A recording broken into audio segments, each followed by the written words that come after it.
Hello and welcome to this video for CE 108 Mechanics of Deformable Solids. So we are still in chapter 8 on stress transformations, and so in the last chapter what we saw is to derive some equations that allow you to transform the state of stress from one coordinate axis x and y into a new coordinate axis x prime y prime after doing a rotation theta of the axis. So the idea being that if you are able to do this, then you can calculate how the stress will change after a given rotation of the axis. Keep in mind that here we are not doing a rotation of the material itself, we are just doing a rotation of the axis to change the direction along which we are the direction along which we are calculating the value of the stress. So what we are going to see now in this video is to see a graphical interpretation of the equation that we just saw, and that's going to give us a graphical method that's going to make it easy to first determine the stress, the value of the stress as a function of the direction theta, and to see quickly in what is the direction along which the normal stress or the shear stress will be maximum. And this is going to be done by a graphical method, which is going to be achieved by drawing the Mohr Circle. So we are going to describe here how to construct the Mohr Circle for a given state of stress, and how to use this Mohr Circle to quickly determine how the stress depends on the direction theta. So as a reminder, what we saw in the previous video is that if you are in plane stress, so if there is no stress, no normal stress and no shear stress along the axis Z, then if you have a given body, and if you know the state of stress in a given coordinate system x and y, so in this case it means that in this system of axis you know the value of the normal stress along x, you know the value of the normal stress along y, and you know the shear stress in this coordinate system, then now you can calculate how the stress will change if you do a rotation of the axis x prime y prime, where the only thing that you do is you just change the direction along which you are calculating the stress. So now it means that you are able to calculate in this new direction x prime y prime. So again, it's exactly the same body, but you're just changing only the direction of the axis. So now in this new axis, now you can get the new value of the stress sigma x prime, sigma y prime, and theta, and tau, sorry.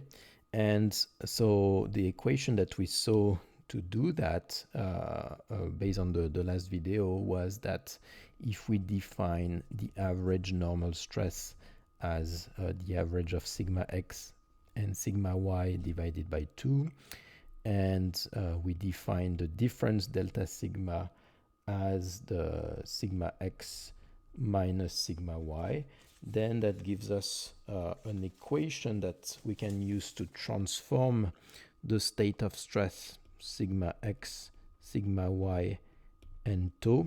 We can use it to transform it into sigma x prime, sigma y prime, and tau prime after doing this rotation theta of the axis by using the following relationship, which we saw in the previous video, which is that first the new stress sigma x prime, I can write it as follow. What I can write based on the equation that we saw in the previous video is that the difference between sigma x prime and sigma average, I can write it as delta sigma divided by 2 times cosinus 2 theta plus tau sinus 2 theta. So that's the first equation that we saw in the previous video.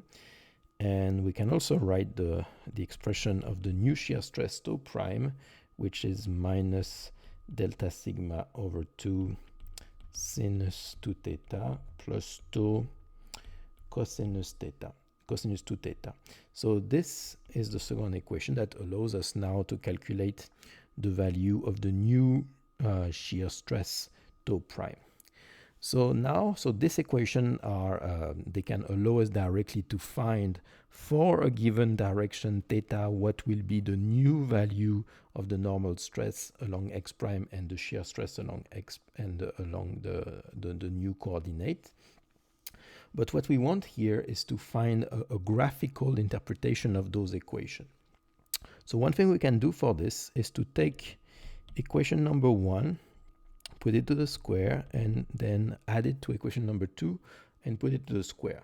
Why? Because if we do this, then we're going to have some cosinus square and some sinus square, and those things are going to cancel out each other, which is going to simplify this expression. So let's do that. So let's add the square of equation 1 and then the square of equation 2, and we're going to add those two equations member by member.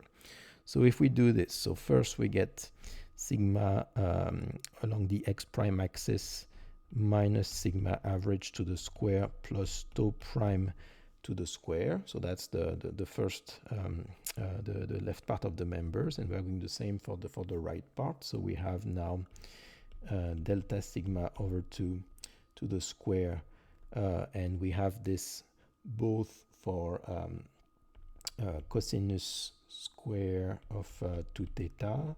We also, this is what you get when you take this term to the square.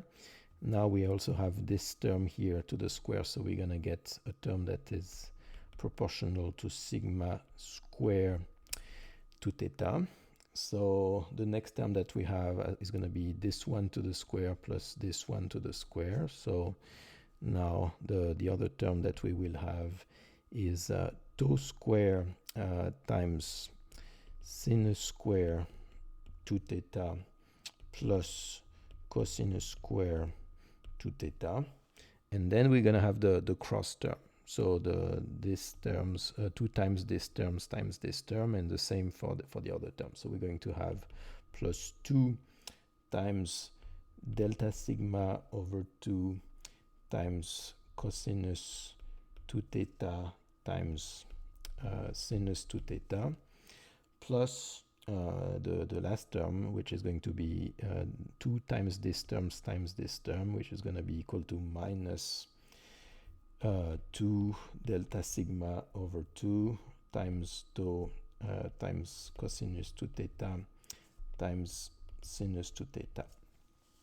So there is a lot of term that can be simplified here. So first, here you have cosinus square plus sinus square. This is equal to 1. Same thing here. Cosinus square plus sinus square, this is equal to 1. And here you have 2 times the same term, but one is negative, one is positive. So they simplify each other. So based on this, we can write a simplified expression, which is that sigma x prime minus sigma average to the square plus tau prime to the square, this is equal to delta sigma over 2 to the square plus tau prime. So if we look carefully at this equation, this looks like the equation of a circle.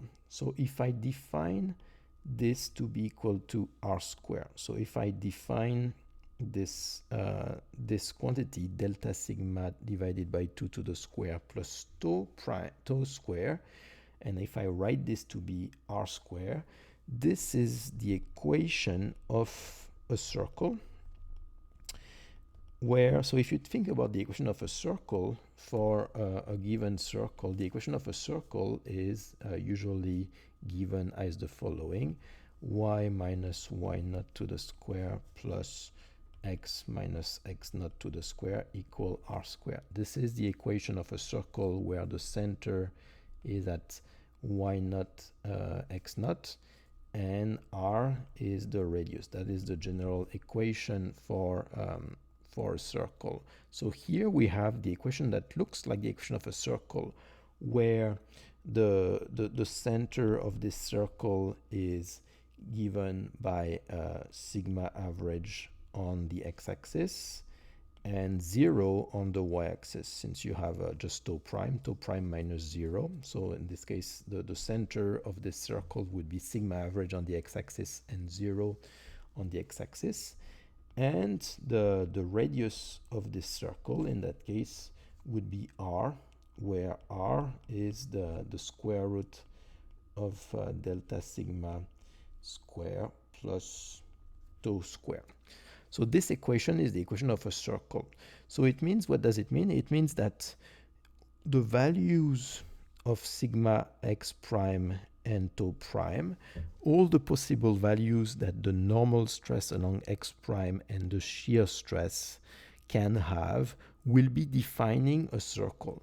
The circle will correspond to all the possible values that the normal stress and the shear stress can have for all the direction. So if you look at all the possible direction theta that you can, along which you can look at the value of the stress. So the stress will change as a function of theta, and the value of the normal stress and of the shear stress, all the possible values of those normal stress and shear stress as a function of theta, for all the direction theta, the normal stress and the shear stress, all the possible values of those stress will define a circle where this circle has a given center and a given radius. And all the points of this circle will correspond to all the possible values that the normal stress and the shear stress can have depending on the direction theta. And so this circle that corresponds to all the possible values of the normal stress and shear stress is what we call the Mohr circle. And so this Mohr circle is going to give us an interpretation on how to quickly assess what is the value of the stress according to the direction along which you are looking at this stress. So if you want to determine for a given system, if you know the state of stress in a given axis and you want to calculate how the stress will change as a function of the direction, then you can draw a Mohr circle. The Mohr circle will give you all the possible values of the stress according to the direction. And if we do this, the first thing that you will need to do for this is to draw this Mohr circle. And once you draw the Mohr circle, then you will be able to use the Mohr circle to read the values of the stress according to the direction.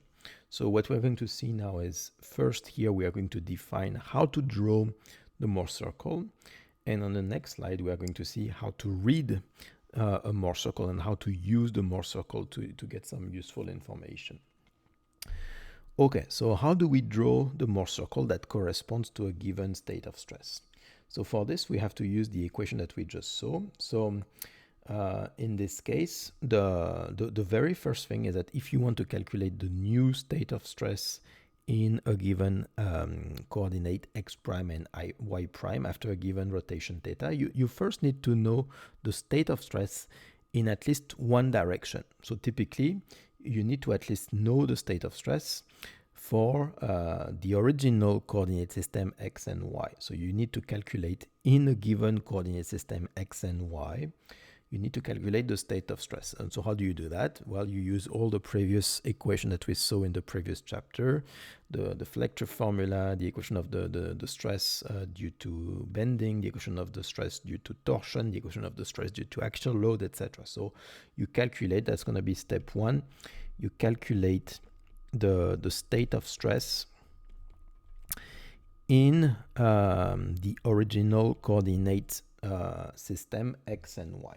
So that's going to give you the state of stress, that is to say sigma x, sigma y, and tau.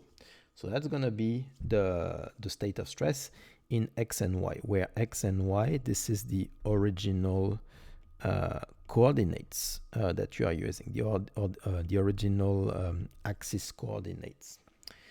Then, so the second thing is going to be to draw the axis that will correspond to the Mohr circle. So the Mohr circle, again, the Mohr circle, what it's going to give you is all the possible values of the normal stress and the shear stress according to the direction. So it's going to give you all the possible values of sigma x prime and tau prime. So for this, it's going to correspond to a circle, and all the points of the circles will give you the possible values of the normal stress and shear stress.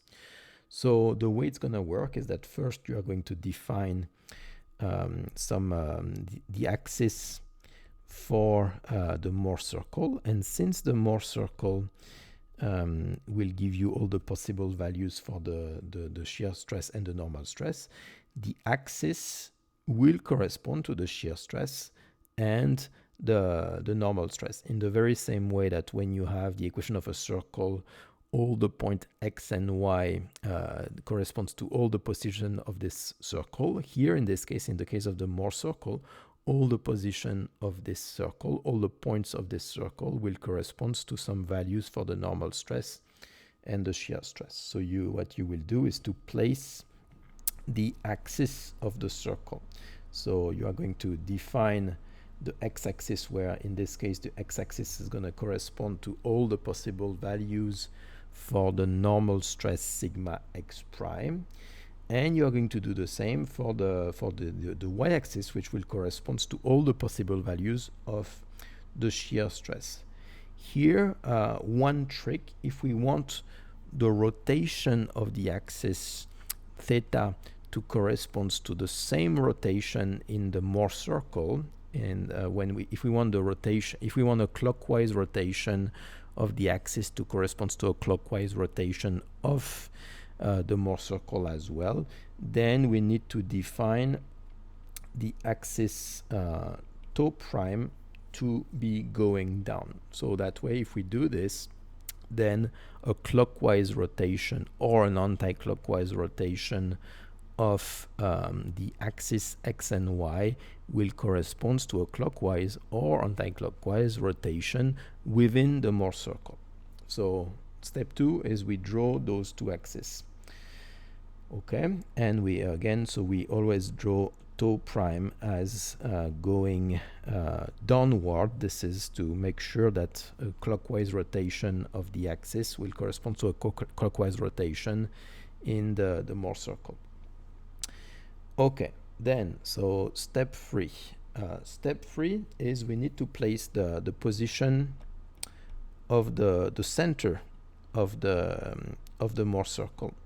So we saw in the previous slide that the position of the circle is given by sigma average, where sigma average is sigma x plus sigma y divided by 2. And it's 0 on the x-axis. So you will need, if you know at step 1 you know the value of the state of stress, so you know sigma x, sigma y, and tau.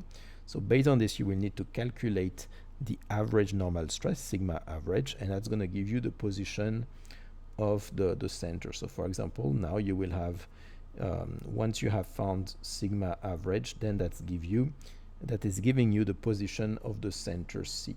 So that is step 3. So now we move to the fourth step. The second thing, if you want to draw a circle, you need to know the center, but then you will need to know also the radius of this circle. Like, the circle is going to be fully determined by its center and also its radius. So in this case, we don't know that. I mean, we could calculate the radius, but there is a simple way to draw this circle in this case, is that if we know at least one point that belongs to this circle, then necessarily we can draw this circle, because we can calculate the distance between this point and the center. We have already the center, and necessarily the circle will correspond to all the points that are the same distance from the center, the same radius from the center. So if we know at least one point of this circle, then we can draw the rest of the circle. So we know that the Mohr circle corresponds to all the possible values of the normal stress and shear stress according to the direction. So if we start with a coordinate axis x and y, then we do a rotation of those axes with an angle theta, then we get a new normal stress and a new shear stress, and this Mohr circle will correspond to all the possible values for the normal stress and the shear stress. So based on this, there is at least one point that we know for sure should belong to this circle. Since this circle corresponds to all the possible values for the shear stress and normal stress, then we know that necessarily the value of the normal stress and the shear stress in the original coordinate x and y, necessarily this point should belong to the circle. Since the circle corresponds to all the possible values of the normal stress and shear stress, then necessarily the value of the normal stress and the value of the shear stress in the original coordinate x and y should also be part of this circle. So what I can do is that I can place the point M, I can place one point of this circle that corresponds to the state of stress in the original coordinate x and y. So before any rotation of the axis theta, then I have already the state of stress in those coordinate x and y.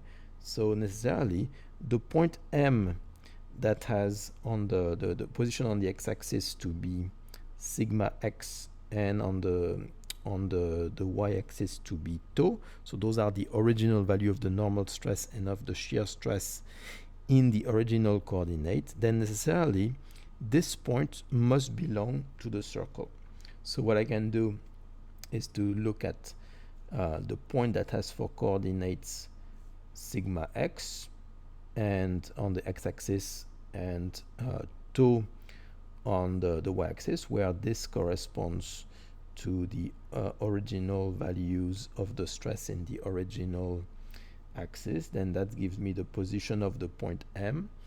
Then necessarily this point belongs to the circle.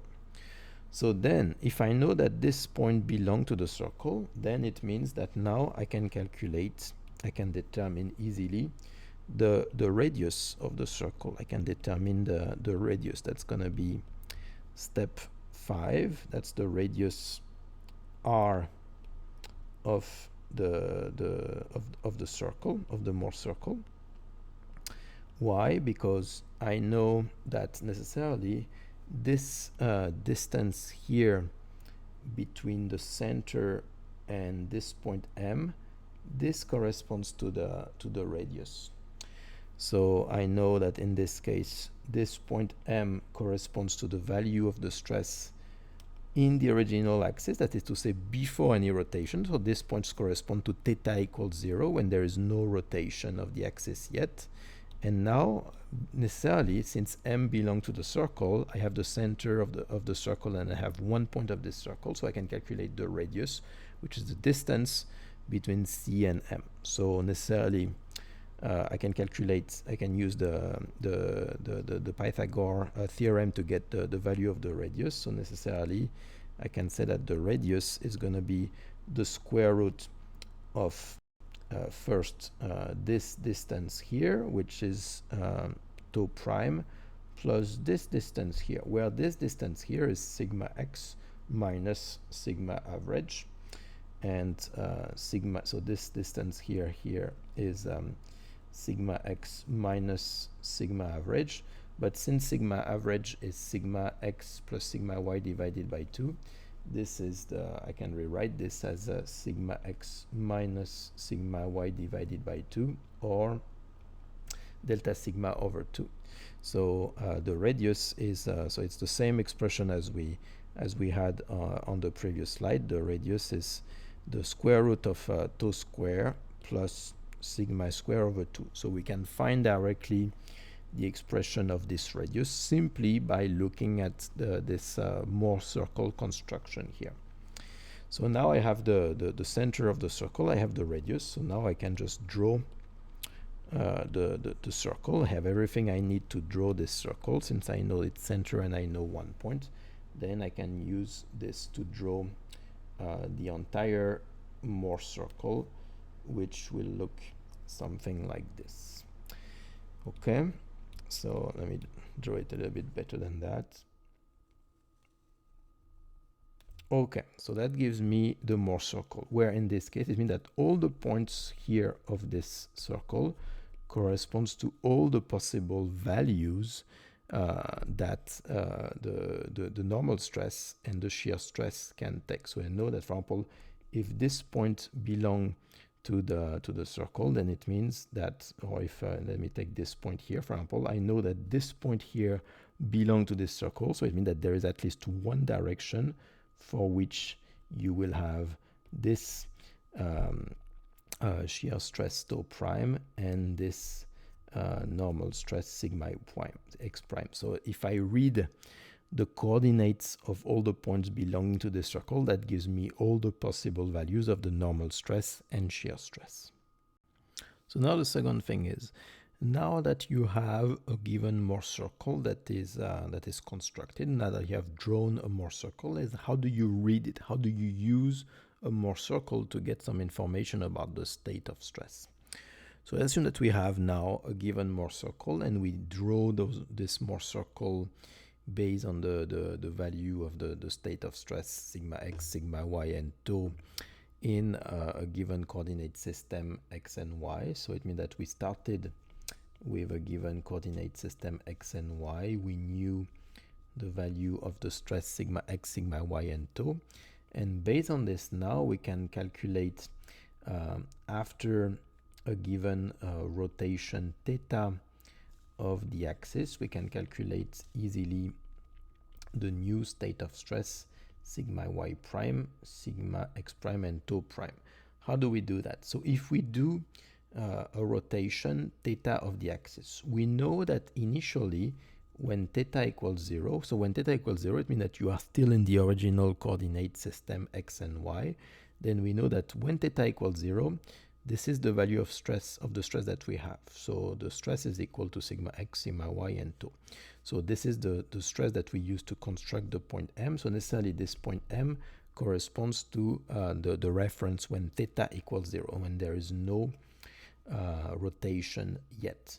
Now, if you want to know the new state of stress that you will find, sigma x prime, sigma y prime, and tau prime after a rotation of the axis, so this corresponds only to a rotation of the axis, not a rotation to the system or a rotation of the force. You just change the rotation of the axis x and y along which you are calculating the stress. So now that if you do this rotation, if you want to know what will be the new value of the stress in a given new direction, where this new direction is making an angle theta with respect to the original axis x, what you have to do is also to make a rotation in the Mohr circle. So you start from theta equals 0, and then if you have a clockwise or an anti-clockwise rotation of the axis, you will also do an anti-clockwise rotation around the center of the Mohr circle. The only difference is that if you look at the original equation that we used to build the Mohr circle, those equations are not in terms of theta, they are in terms of 2 theta. So because of this, because the equation involves cosinus 2 theta and sinus 2 theta, then it means that every time you do a rotation of theta of the axis x and y, you need to do a rotation 2 theta in the Mohr circle. So let's see what it would look like. It means that if you want to know what is the new state of stress after a rotation theta of the axis x and y, what you would do is, starting from the point M, which corresponds to theta equals 0, you would do now a rotation of 2 theta. So you take 2 times this angle, and the new position that you will get along this circle after the rotation 2 theta, so that's going to give you a new prime M prime. And now, based on the coordinates of this point M prime, then the coordinates of this M prime on the x-axis would give you the new value of the normal stress sigma x prime after this rotation theta of the axis, and the coordinates along the y-axis give you now the new value of the shear stress after the rotation theta of the axis. So something to remember is that a rotation of the axis by an angle theta will correspond to a rotation 2 theta of in the Mohr circle.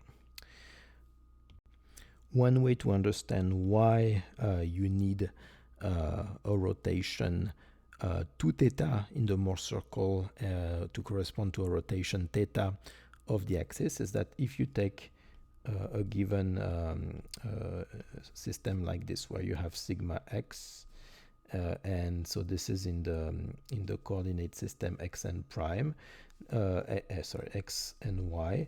So now if you do a rotation of the axis of an angle 180 degrees, so you take your axis x and y, you take a rotation of 180 degree, so now it means that the new axis x prime and y prime will look like this. So if you do a rotation of 180 degree, now the new x prime axis become like this. So it's in the same direction as the original axis x, but pointing in the other direction. So if you do this, it means that now what used to be sigma x, the new stress along this new x prime axis will be this one.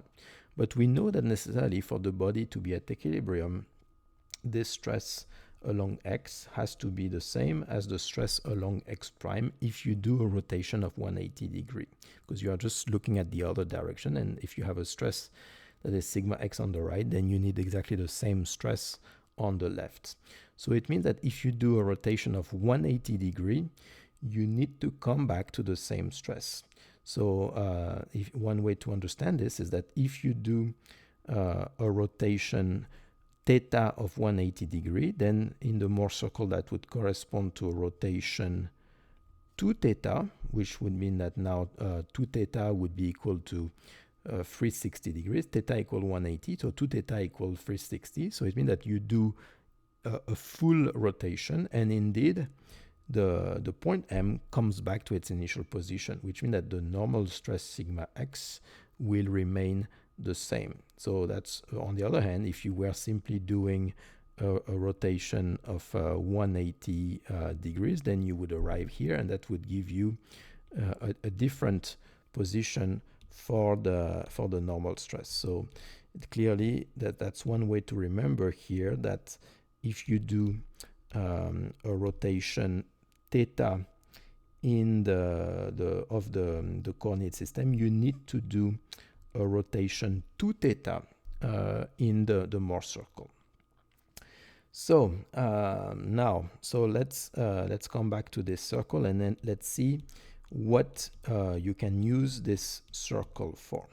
So as we just said here, like we can use this circle for any angle theta. We can find now what will be the new value of the normal stress and the new value of the shear stress by simply doing a rotation 2 theta in the Mohr circle, starting from the point M, theta equals 0. So now it means that not only we can find the value of the normal stress and shear stress for any rotation, but we can also find directly for which angle the stress will be maximum. So why is that possible? It's possible because we know that necessarily this circle corresponds to all the possible values of the normal stress and all the possible values of the shear stress for all the possible directions. So where on this circle can I see the maximum possible normal stress? The value of the normal stress is given by the position along the x-axis. So the point here that will have the maximum normal stress will be this point necessarily, because the center of the circle is located for y equals 0. So necessarily the point of this circle that exhibits the maximum normal stress is going to be this point here. So that's going to be the position that's going to give me the maximum normal stress. So this maximum normal stress, I'm going to write it sigma 1. That's by definition, I'm going to call this sigma 1. And based on this, I can see what is the angle that I need to, for the rotation that I need to do to reach this stress sigma 1. So if I start from theta equals 0, that's the original direction of the coordinate axis x and y. If I want to find the direction that's going to give me the maximum normal stress, it means that I will need to do a rotation like this.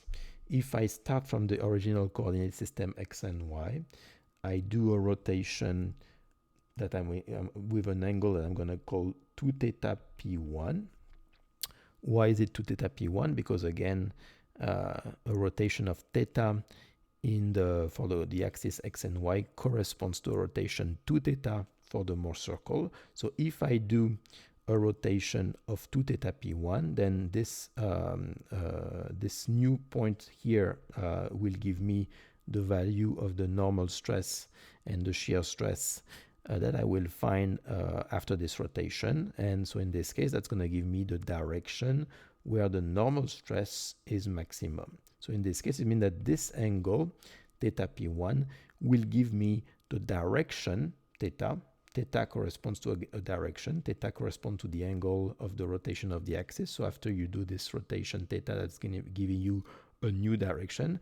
And this is going to give me the direction where the normal stress is going to be maximum. And in this case, sigma 1 is going to be what I call the maximum normal stress.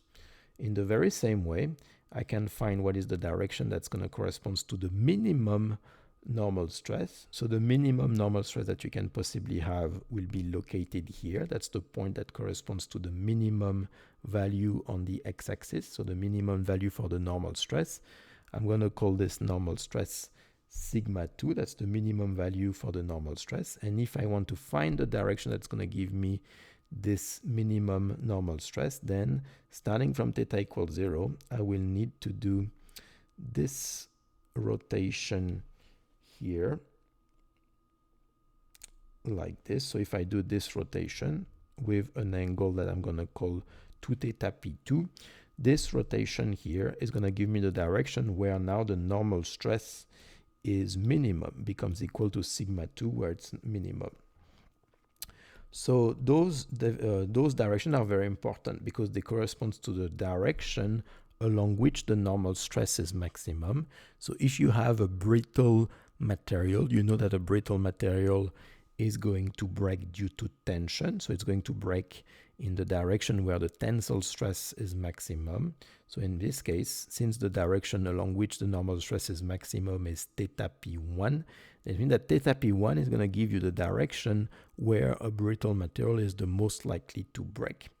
And specifically, since sigma 1 is the maximum normal stress and that can be reached for any direction, then it means that if sigma 1 exceeds the ultimate normal stress of the material, then this material is going to break. Since sigma 1 is the maximum possible value of the normal stress, if sigma 1 becomes larger than sigma ultimate, then the material is going to break.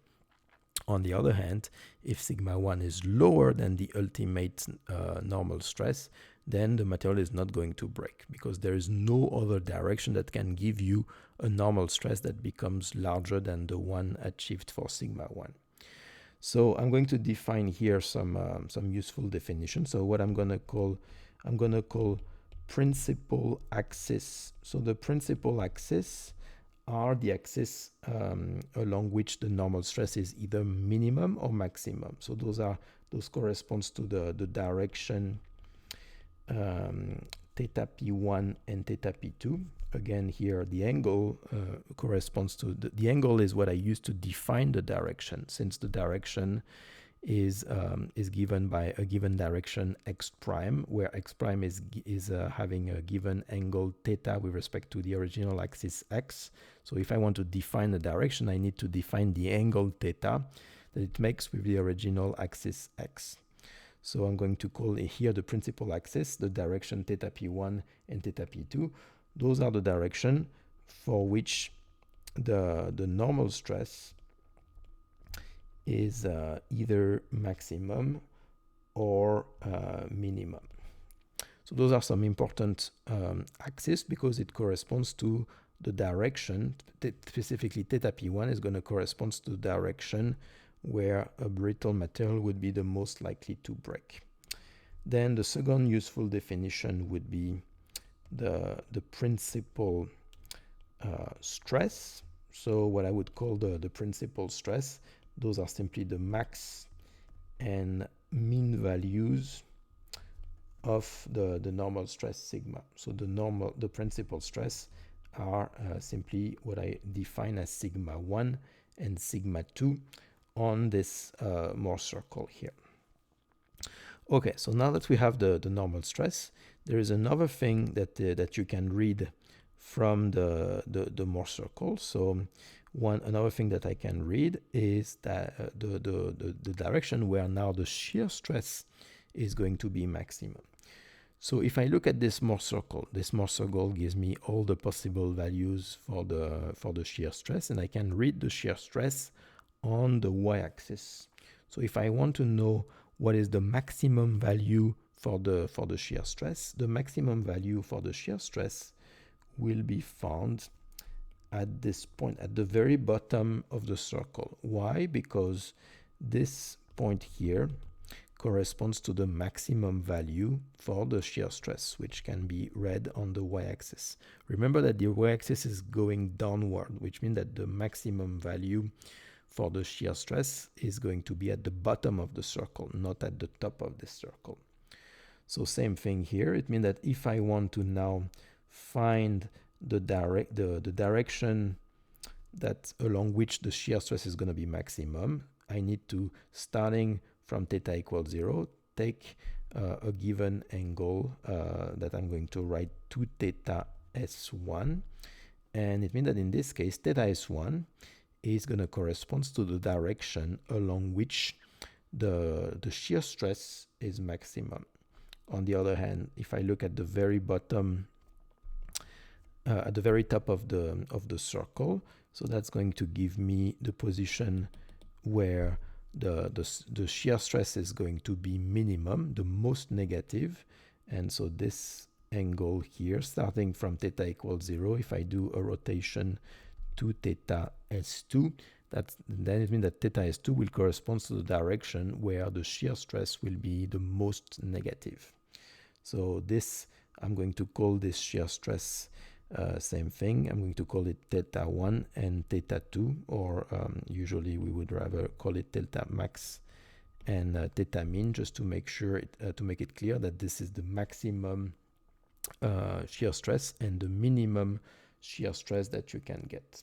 So, and those stresses, by definition, I'm going to call those stresses the maximum in plane shear stress. So in this case, those stress corresponds to the maximum in plane shear stress that you can have after doing a rotation, where in this case the rotation would be theta s1 to get the maximum shear stress, or theta s2 to get the minimum shear stress.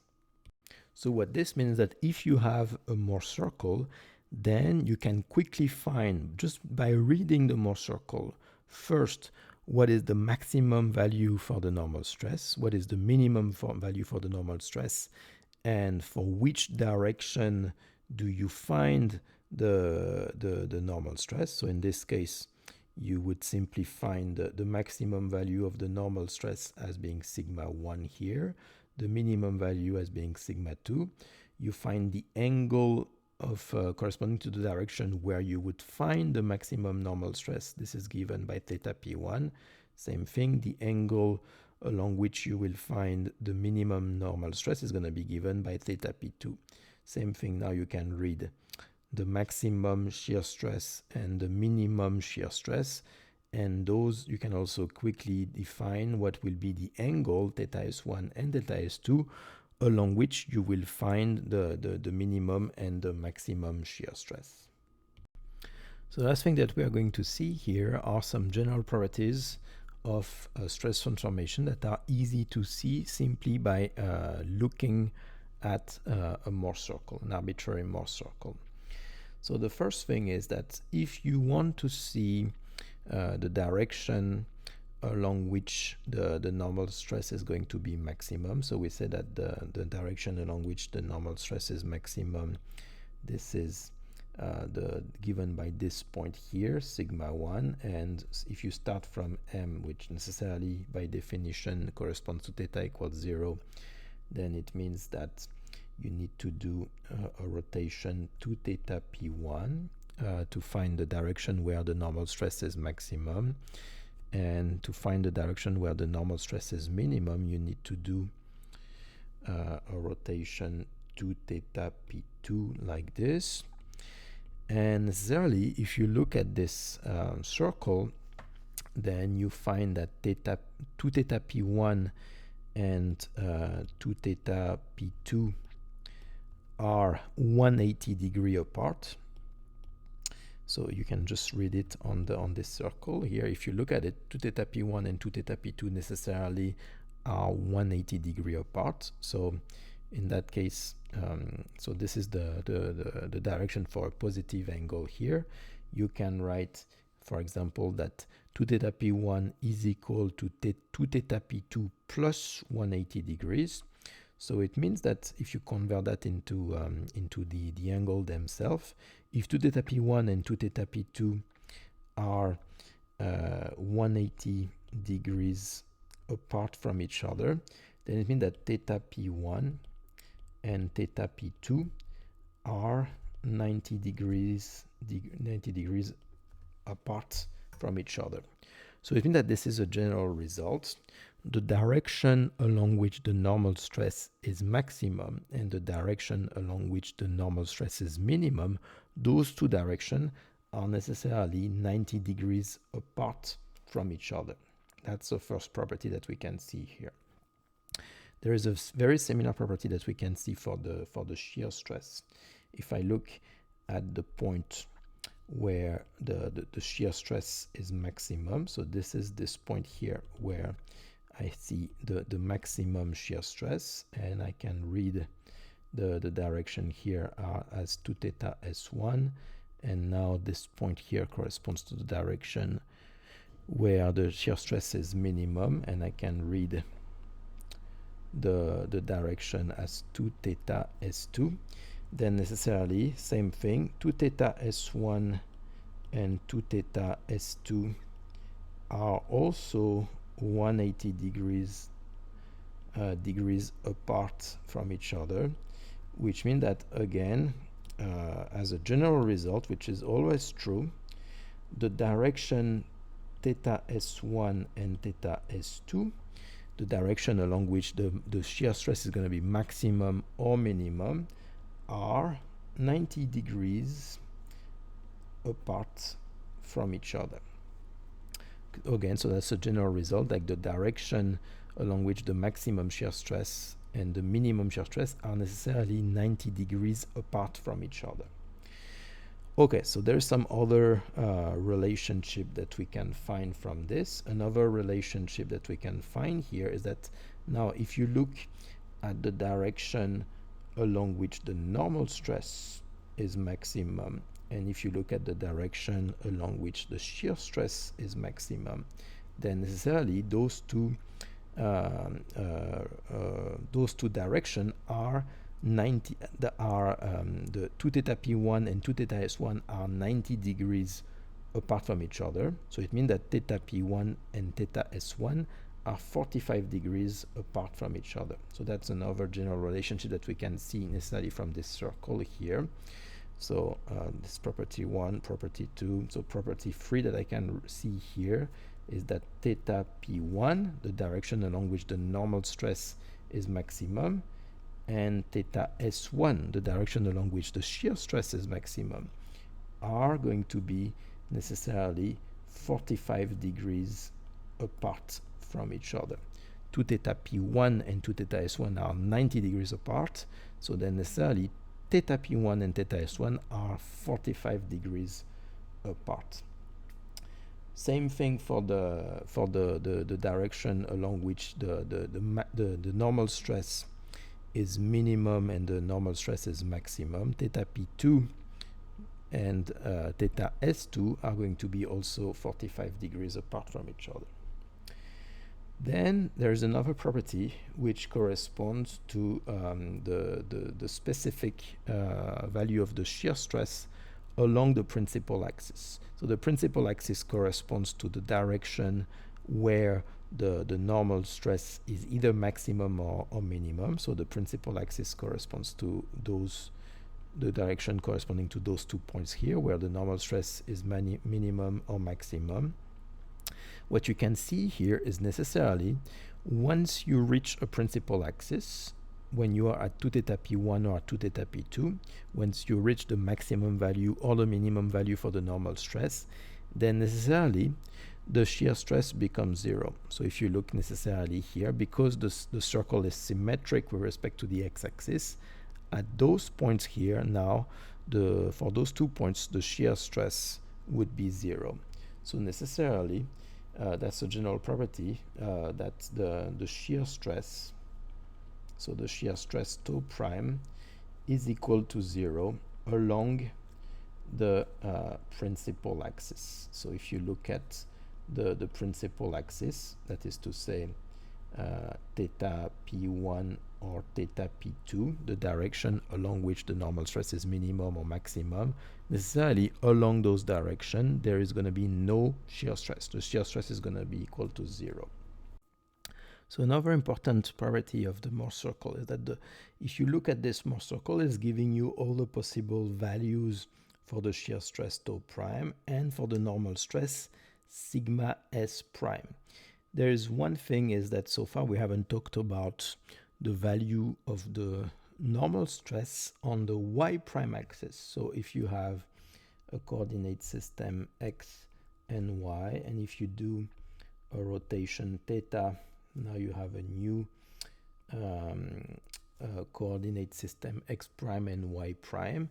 So you can easily see on this Mohr circle the new value for if you do a rotation like this of a given angle 2 theta. So the new point here give you the point m prime, where you can read the coordinate of this point m prime will give you the value of the normal stress along the x prime axis, and on the y-axis you can read the value of the new shear stress on the x prime y prime coordinate system. Now the question is, how do you read the value of sigma prime, the value of sigma y prime? How do you read the value of the normal stress along the axis x prime? So one way to see that is that if I want to see what will be here the value of sigma y prime along the y prime axis, one way that I can see that is that if I take the x-axis, I do a rotation theta. If I do an additional rotation from that, where I increase theta further by an additional 90 degrees, then necessarily if I do that, now the x prime axis will become the y prime axis. So if I want to know from the beginning what would be the stress on the y prime axis, what I can do is first I do a given rotation theta. So now if I do a rotation theta, the x-axis becomes x prime, and if I do, starting from that, an additional rotation of theta equal 90 degrees, that is to say 2 theta equal 180 degrees, so I do an additional rotation of 180 degree, then necessarily that means that now this point here, I'm going to write it m prime prime, because I did an additional rotation of 180 degree, which corresponds to an additional rotation of 90 degree for theta. Now it means that the x-axis now becomes the y prime axis. So now if I look at the value of the normal stress for this prime, then necessarily here I can read the position on the x-axis of this prime will give me the normal stress along the y prime axis. And if I look at the value of the shear stress, then if the shear stress was initially tau prime, now it will become minus tau prime this comes from the fact that if you do a rotation of 180 degrees, then you invert the sign convention for the shear stress. So the shear stress that used to be tau prime will now become minus tau prime, just because you have inverted the sign convention for the shear stress. So it means that every time I have one point in the Mohr circle, I can always go look on the very opposite side of the Mohr circle to find what is the value of the shear stress, what is the value of the normal stress along the y prime axis. Okay, so based on this, one question now is, so in the property number 4, we found that when the normal stress is maximum or minimum, that is to say, when you look along the direction of the principal axis, then the shear stress is equal to 0.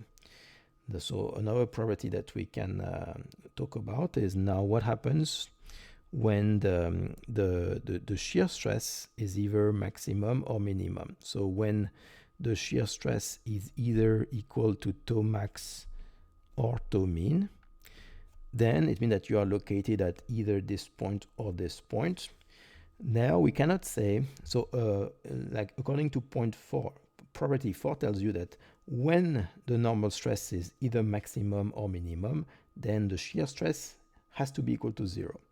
Now, property 5, when the shear stress is either maximum or minimum, in this case, it doesn't mean that the normal stress is going to be equal to 0. In this case, if the shear stress is either maximum or minimum, then you can see the value of the normal stress. So here, this point here corresponds to the point where the shear stress is maximum. In that case, I can read the value of the normal stress along the x prime axis, and as you can see here, it's going to be equal to sigma average, which corresponds to the value, the position of the center. So necessarily, when the shear stress is maximum, then it means that in this case the normal stress is not equal to 0, but it's equal to the average sigma, the sigma average. On the other hand, I can also look at the value of sigma y prime. I need to again do a rotation of 180 degree. I go look on the other side of the circle. So this point here, if I look at its position along the x-axis, that gives me the value of sigma y prime. So in that case, it's obvious that the value of sigma y prime is also equal to sigma average. So a general property is that when the shear stress is maximum or when the shear stress is minimum, then the normal stress sigma x prime and the normal stress sigma y prime become equal to each other, and they become equal to the average normal stress. Another property that you can see from this circle is that every time that you have a given point M on one side of this circle, where the position on the x-axis of this point M give you the value of the normal stress along the x prime axis, then the other point that is on the other side, then its position on the x-axis give you the sigma y prime. So as you can see here, sigma x prime and sigma y prime are always symmetric to each other with respect to the center of the circle, which means that when you take the average of sigma x prime and sigma y prime, you take the average, then you take the average, that's always going to give you back the center of this circle. So it means that the average is always equal to sigma average. It means that the average normal stress, which we define as sigma x plus sigma y divided by 2, this average normal stress is always the same independently of the direction. The average normal stress does not depend on the direction theta. So the value of the normal stress along the x-axis, this depends on theta. But when you take the average of the normal stress along the x and the y-axis, the average normal stress does not depend on the direction theta. It's always the same value. The average normal stress is a constant value that does not depend on the direction. So overall, that's what makes the Mohr Circle a powerful tool, is that despite relying on a very simple graphical formulation, the Mohr Circle can allow you to quickly find the value of the normal stress and of the shear stress for any direction. It can quickly allow you to find the direction along which the normal stress or the shear stress are either maximum or minimum, and to find the value of this normal stress when it's maximum, the maximum value of the normal stress, the minimum value of the normal stress, mean and maximum value of the shear stress. And it also allows you to find all those general properties of stress transformation, to understand what's the properties of how the stress depends on the direction. So that's why it's always a very convenient thing whenever you want to transform a stress from one direction to another. It's convenient to simply rely on the Mohr Circle, because it's giving you a very simple representation of how the stress depends on the direction. So that's a very powerful tool to find how the stress depends on the direction. And if you do that, then it makes it easy to find in which direction the normal stress is maximum, because that's going to give you the direction along which brittle material are the more likely to break. It's giving you the direction where the shear stress is maximum, which is going to give you the direction where ductile material are the most likely to break. And then when you look at the value of sigma 1 or of tau max, and if you compare it to the ultimate normal stress or the ultimate shear stress of the material, then you can determine if the material is going to break, if the normal stress exceeds the ultimate stress or not. So all of this information is contained within the Mohr Circle.